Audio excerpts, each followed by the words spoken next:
concernant tous les domaines de la vie du pays. Le magazine Humura Burundi est diffusé sur le web via le site de la RPA www.rpa.bi. Humura Burundi.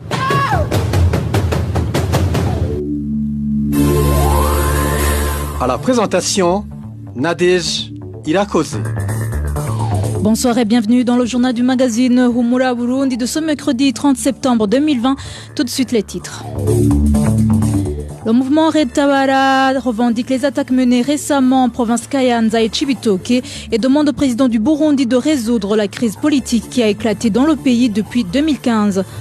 Certains habitants de la province de Cibitoke qui ont vendu leur récolte de coton à la société Cogerco déplorent qu'ils viennent de passer presque 2 mois sans être payés.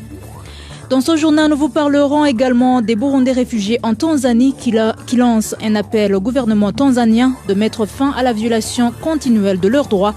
Et Steven Nyungeko est à la cabine de son, Lucie Kabera sur la prise d'image. Tout de suite le développement de ces titres.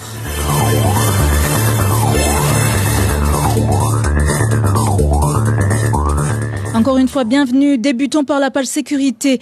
Le mouvement Red Tabara revendique les attaques du 26 et 27 septembre 2020 en commune Kabarore de la province Kayanza et Ukinanyana de la province Cibitoke. Dans un communiqué sorti ce mardi, Red Tabara indique qu'au cours de ces combats contre l'armée régulière, 2 de ces combattants ont été blessés alors que l'armée et la milice Imbonerakure ont subi de lourdes pertes. Le mouvement Red Tabara demande au président du Burundi de cesser de nier la réalité, mais plutôt de chercher à résoudre durablement et pacifiquement la crise politique plutôt que vit le Burundi depuis 2015. Selon le communiqué de ce mouvement, le peuple burundais attend des pays voisins et de la sous-région plus d'engagement et de détermination à aider le Burundi à retrouver la paix dans le cadre des accords d'Arusha. Et en page droit de l'homme, un agent de la société SOGIAS Atome est sans trace depuis plus d'une semaine, parti à Bujumbura en provenance de Ngozi, sa province natale.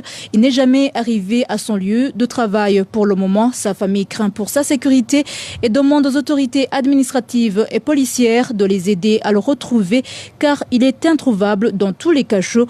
Les détails avec Emmanuel Ndaishimiye. Jean-Claude Warugira est le nom de la personne portée disparue. Il était chauffeur dans la société SOGIAS Atome à mairie de Bujumbura. Sa famille habite au chef-lieu de la province Ngozi. Les informations en provenance de la ville de Ngozi indiquent que lundi le 21 septembre 2020, Jean-Claude Warugira s'était rendu à Bujumbura où il travaillait en provenance de la ville de Ngozi. Le soir, quand il est rentré chez lui à Cibitoke à mairie de Bujumbura, il a répondu à un appel et depuis lors, il est introuvable. Sa famille ainsi que ses amis l'ont cherché dans tous les cachots, mais ils ne l'ont pas retrouvé. La rédaction de la RPA a essayé de joindre par téléphone Pierre Mouriquier, porte-parole de la police, mais il n'a pas décroché son téléphone. Merci Emmanuel Ndaishimiye. En province Gitega, un enseignant de l'école fondamentale de Giheta a été kidnappé l'après-midi de ce lundi par des gens non encore identifiés en tenue policière. Les membres de sa famille disent être préoccupés par la sécurité du leur, surtout qu'ils ne savent ni l'endroit où il se trouve, ni l'identité de ses ravisseurs. Le point avec Emmanuel Nyungeko. Âgé de 45 ans, Rémi Niyonsaba preste comme enseignant à l'école fondamentale de Ruhanza, située en commune Giheta de la province Gitega. Selon les informations que détient la RPA, cet enseignant a été enlevé par des gens qui étaient à bord d'une voiture de couleur noire et de marque Toyota Carina modèle TI. Un des enseignants avec qui il était fait savoir que les ravisseurs l'ont embarqué alors qu'il attendait le bus qui devait le ramener dans le quartier de Magarama où il réside. Il attendait un véhicule qui devait le déplacer vers sa résidence, située au quartier Magarama. Du coup, une voiture de marque Toyota TI est arrivée et des individus armés et en tenue policière sont sortis de ce véhicule. Ils l'ont pris par force et l'ont embarqué. Les gens qui étaient avec lui ont eu très peur car ils ne comprenaient pas ce qui venait de se passer. Roulant à une très grande vitesse, ce véhicule a ensuite pris la direction de la ville de Gitega, d'où il était venu. Ajoute notre source. Inquiet, les membres de sa famille demandent aux autorités policières et administratives de les aider à retrouver l'horreur. Nous, membres de la famille, sommes inquiets car nous ignorons le sort d'une autre qui s'était pourtant rendue, comme d'habitude, à son travail. Nous ne savons même pas s'il est détenu quelque part. Nous avons cherché dans les cachots du chef-lieu de Gitega, mais en vain. Nous demandons au gouvernement de nous aider à le chercher. Les autorités de l'école nous ont dit qu'ils n'en savaient rien et ces téléphones portables sont éteints. Nous voudrions que le nôtre nous soit remis. Et si jamais il est accusé d'une quelconque infraction, qu'il soit traduit en justice. Contacté à ce propos, Leonidas Nzoihiki, commissaire de la police en commune Giheta, nous a signifié qu'il n'était pas au courant de la situation. Il a aussi fait savoir que cet enseignant ne se trouve pas au cachot de cette commune. Merci Emmanuel Nyungeko. Dans un instant, la page diplomatie.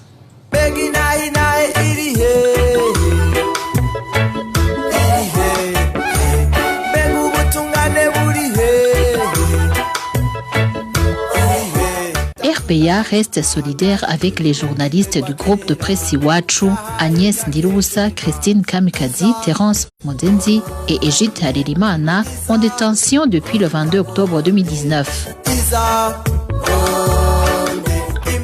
Ils ne sont victimes que de leur métier de journaliste.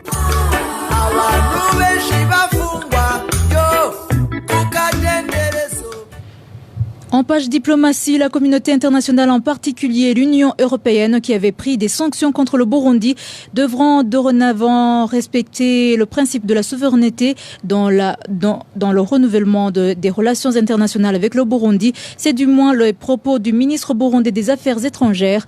Dans une conférence de presse animée ce mercredi, Albert Shingiro a déclaré que des tractations sont déjà en cours pour faire lever les sanctions qui, selon lui, ont été prises injustement. Suivez Albert Shingiro, ministre burundais des Affaires étrangères. Le ministère des Affaires étrangères, de la coopération et du développement continue à fournir des efforts pour redorer l'image du Burundi à l'étranger. Des campagnes de lobbying et de sensibilisation continuent afin d'atteindre les objectifs de faire retirer le Burundi de l'agenda du Conseil de sécurité des Nations Unies. Le plus récent entretien effectué dans ce sens a été celui des hautes autorités du ministère avec une délégation de très haut niveau dirigée par la sous-secrétaire générale de l'ONU pour l'Afrique qui venait pour une mission d'évaluation stratégique des Nations Unies au Burundi. Des contacts diplomatiques formels et informels sont en cours entre le ministère des Affaires étrangères et l'Union européenne afin de faire lever les sanctions injustes et unilatérales imposées au Burundi en mars 2016. Dans la même lancée, l'Organisation internationale de la francophonie vient de décider de lever les sanctions contre le Burundi, une mesure qui avait été prise unilatéralement par cette organisation en 2016 dans le cadre de la pression politique exercée contre le Burundi par certains pays en vue d'un changement de régime par des moyens anticonstitutionnels dans notre pays. C'était Albert Shingiro, ministre burundais des Affaires étrangères. Et en page société, le 1er octobre de chaque année, le monde célèbre la journée dédiée aux personnes âgées. Dans une déclaration de ce mercredi, la ministre de la Solidarité et des Droits des Personnes Humaines salue la politique du gouvernement burundais qui prévoit la protection sociale de ces personnes. Imelda Sawushimike précise que la gratuité des soins de ces personnes âgées fait également partie de cette politique. Suivez Imelda Sawushimike. Le 1er octobre de chaque année, le monde entier célèbre la journée internationale des personnes âgées. Pour cette année, le thème international qui a été retenu est la protection des personnes âgées avant, pendant et après la COVID-19. Celui retenu au niveau de notre pays et tous ensemble conjuguons nos efforts pour le soutien des personnes âgées. Dans le cadre de cette protection, tout en n'étant pas exhaustif, les mesures suivantes ont été prises par le gouvernement du Burundi. La signature des conventions de partenariat avec les centres et associations œuvrant en faveur des personnes âgées, avec comme corollaire l'octroi des subsides annuels, visite et distribution des vivres et non-vivres à ces centres et associations, l'assistance médicale aux personnes âgées vulnérables. Aussi, au cours de l'année 2012, notre gouvernement s'est doté de la politique nationale de protection sociale et une stratégie nationale pour sa mise en œuvre est déjà en place, de même que le au Fonds d'appui à la protection sociale qui accorde une attention particulière aux groupes vulnérables en général et aux personnes âgées en particulier. Encore, Son Excellence, le Président de la République, vient d'amorcer de nouvelles mesures pour soutenir davantage les personnes âgées par la subvention des soins de santé, mais aussi revoir à la hausse la pension de vieillesse. Dans notre pays, cette journée sera célébrée le 1er octobre à Gihanga, en province de Bubanza. Bonne fête à toutes les personnes âgées. Ensemble pour la protection des personnes âgées, je vous remercie. Grogne de certains habitants de la province Chibitoke qui ont vendu leur récolte de coton à la société Cogerco. Ils indiquent qu'ils attendent leur paiement depuis presque 2 mois. Ces habitants déplorent ce retard, surtout qu'ils vivent essentiellement de cette culture. Et enfin, page réfugiés. Les réfugiés burundais du camp de Nyarugusu en Tanzanie demandent au gouvernement tanzanien de mettre fin à la violation continuelle de leurs droits, notamment en ce qui est de les rapatrier de force. Tel est du moins le contenu du message adressé aux autorités de leur pays hôte à travers le représentant du HCR dans ce pays qui avait effectué une visite ce mardi dans le dit camp. Et voilà, c'est ici que prend fin le journal du magazine Humura Burundi de ce mercredi 30 septembre 2020. Merci de nous avoir suivis. Merci à l'équipe rédactionnelle ainsi qu'à l'équipe technique. À la présentation, vous étiez avec Nadège Irakodze. Bonne soirée chez vous. C'était le magazine Humura Burundi. Un magazine complet pour relier les Burundais en exil et ceux toujours au pays à travers une information de qualité.